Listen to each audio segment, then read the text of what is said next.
الحمد لله رب العالمين والصلاة والسلام على رسوله الأمين وعلى آله وصحبه أجمعين. أما بعد فأعوذ بالله من الشيطان الرجيم. بسم الله الرحمن الرحيم. وما أنفقتم من شيء فهو يخلفه وما تنفقوا من خير فلأنفسكم وما تنفقون إلا ابتغاء وجه الله وما تنفقوا من خير يوفى إليكم وأنتم لا تظلمون. وعن ابن مسعود رضي الله تعالى عنه عن النبي صلى الله عليه وسلم قال لا حسد إلا في اثنتين رجل آتاه الله مالا فسلطه على هلكته في العقل ورجل آتاه الله حكمة فهو يقضي بها ويعلمها رواه متفق علیہ.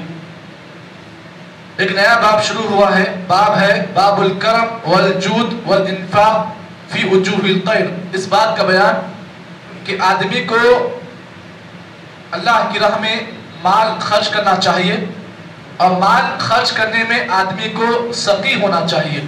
سخی کا مطلب اللہ کی راہ میں جب بھی آپ مال خرچ کریں دل کھول کر آپ مال خرچ کریں. یہ اس باب کا مفہوم ہے. اس باب کے تحت قرآن مجید کی سورہ سبا کی آیت نمبر 39 آپ کے سامنے پیش کی گئی. اللہ نے فرمایا وَمَا أَنفَقْتُم مِّن شَيْءٍ فَهُوَ يُخْلِفُهُ. لوگوں تو اللہ تعالیٰ کے راستے میں جو بھی چیز خرچ کرو گے تم اس کا بہترین بدلہ آخرت میں پاؤ گے. اس سلسلے میں مؤلف رحمہ اللہ نے بہت ساری حدیثیں اس باب میں بیان کی ہیں. جو آج کے درس میں آپ کے سامنے حدیث میں نے پیش کی, اس حدیث کو امام بخاری اور مسلم نے اپنی صحیح میں روایت کیا اور حدیث کے راوی حضرت عبداللہ بن مسعود رضی اللہ تعالیٰ عنہ ہیں. وعن ابن مسعود رضی اللہ تعالی عنہ عن النبی صلی اللہ علیہ وسلم. حضرت عبداللہ بن مسعود سے روایت ہے اللہ کے نبی صلی اللہ علیہ وسلم نے ارشاد فرمایا لا حسد الا فی اثنتین. حسد جائز نہیں ہے مگر دو لوگوں پر. پہلی بات اللہ کے نبی نے بیان کی رجل آتاہ اللہ مالا. پہلا وہ آدمی جس کو اللہ نے مال عطا کیا, دولت عطا کی, فسلطوا علی حلقته فی الحق, اور وہ آدمی اپنی اس دولت کو اپنے کنٹرول میں رکھ کر اللہ کی راہ میں اسے خرچ کرے. یہاں دیکھیے لفظ پر غور کریں. اللہ نے مال دیا اور وہ آدمی اس مال کو اپنے کنٹرول میں رکھ کر اسے اللہ کی راہ میں خرچ کرے. اس آدمی پر حسد کرنا جائز ہے. دوسری بات اللہ کے نبی نے بیان کی دوسرا شخص وَرَجُلٌ آتَاهُ اللَّهُ حِكْمَةً. دوسرا وہ آدمی جس کو اللہ تعالیٰ نے علم اور حکمت دی, یعنی علم دیا, سمجھ دی. فَهُوَ يَقْضِي بِهَا, اور وہ آدمی اس علم کی روشنی میں اس حکمت کی روشنی میں لوگوں کے درمیان فیصلہ کرے. وَيُعَلِّمُهَا, اور اس دین کی لوگوں کو تعلیم دے, اس علم کے ذریعے سے لوگوں کو دین پہنچائے. اس حدیث کے امام بخاری اور مسلم نے اپنی صحیح میں روایت کیا. اب آئیے اس حدیث میں ایک لفظ آیا حسد. اب یہاں پر اس حدیث کا ترجمہ ہم کریں گے رشک کے ذریعے سے بھی. دو چیزیں ہیں, ایک حسد ہے اور ایک رشک ہے. حسد کرنا جائز نہیں ہے, حسد کرنا منع ہے. یہاں پر آپ اس بات کو جان لیں حسد یہ ایک ایسی بری بیماری ہے جو لوگوں کے درمیان تباہی کو ڈال دیتی ہے, اور حسد کرنا کسی بھی موقع پر جائز نہیں ہے. اسی حسد کی بنیاد پر حضرت آدم کے دونوں بیٹوں کا جو قتل ہوا, حابیل اور قابیل کا جو واقعہ پیش آیا, اسی حسد کی بنا پر پیش آیا. تو حسد کرنا جائز نہیں ہے بلکہ حسد ایک بری صفت ہے. یہاں پر اس حدیث میں حسد کا ترجمہ, حسد کا معنی یہ ہے کہ اگر کسی آدمی کے پاس آپ نے اللہ کی کوئی نعمت دیکھی, اللہ نے کوئی چیز اسے عطا کی, اور آدمی اس چیز کو, کوئی مسلمان اس چیز کو دیکھ کر اپنے دل میں جلے بلند محسوس کرے, اس چیز کو دیکھ کر اپنے دل میں جو ہے اس کی دشمنی پیدا کرے, یہ حسد ہے. مثال طور پر ایک آدمی ہے جس کو اللہ نے دولت دی اور وہ آدمی اس دولت کے ذریعے سے اچھی خاصی کار خریدا, اچھی خاصی جو ہے بلڈنگ خریدا. اب ایک دوسرا مسلمان اس کے اس خریدنے کو دیکھ کر جو ہے دل میں جلن محسوس کرے, ارے کیسا خرچ کرا, کیسا خریدا, یہ خریدا. یہ حسد ہے.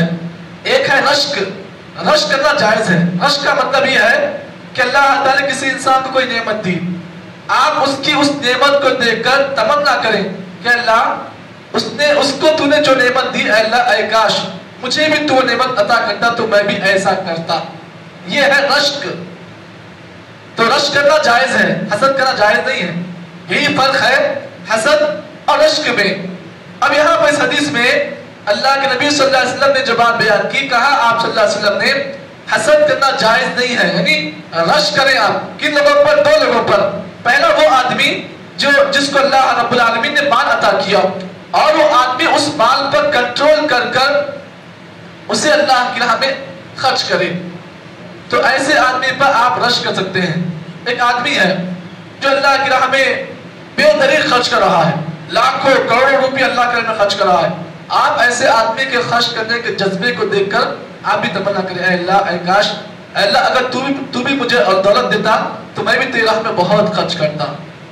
تو ایسے آدمی کو جب بھی آپ دیکھیں جو اللہ کی راہ میں ہزاروں روپے خرچ کر رہا ہے, تو آپ ایسے آدمی کے جذبے کو دیکھ کر آپ رشک کریں کہ کاش اگر میرے پاس میرے دولت ہوتی تو میں اللہ کی راہ میں خرچ کرتا. اور دوسرا وہ شخص جس کو اللہ تعالیٰ نے علم دیا, حکمت دی, اور وہ آدمی اس حکمت کی روشنی میں, اس علم کی روشنی میں لوگوں کے درمیان صحیح فیصلہ کرے, اور فیصلہ کرنے کے ساتھ ساتھ وَيُعَلِّمُهَا, جو علم سیکھا ہے لوگوں کو وہ علم سکھائے. معلوم کیا ہوا, اگر آپ کے پاس علم آ چکا ہے, علم آپ نے حاصل کر لیا ہے, علم حاصل کرنے کے بعد اس علم کی روشنی میں آپ لوگوں کے درمیان صحیح فیصلہ کریں.